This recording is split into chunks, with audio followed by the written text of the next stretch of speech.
Then comes to piping material. PMS piping material specification is the basic document which is used throughout the life cycle of the project to select the material which we are going to use in construction and fabrication of all process and utility piping. To develop PMS, following documents are required.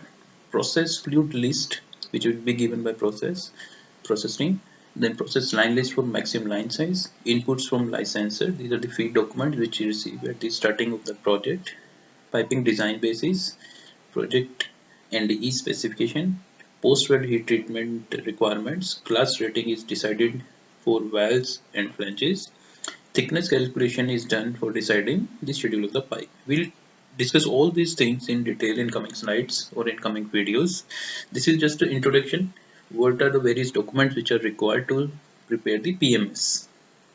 So this is a list of fundas which we have already covered under a 2-minute funda series, where we are trying to cover the topic within 2 minutes. In few cases it is exceeding more than 2 minutes, but we are trying our best to cover it within 2 minutes. Okay, we have recently started this series under the same oil and gas funda knowledge sharing platform. Earlier we had covered our 14 topics along with 62 videos. Okay, now we have started this series 2-minute funda, and we have added more than 100 videos here. So into altogether we have more than 200 videos now. I'm sure you are watching it under standard and HD format along with the subtitles.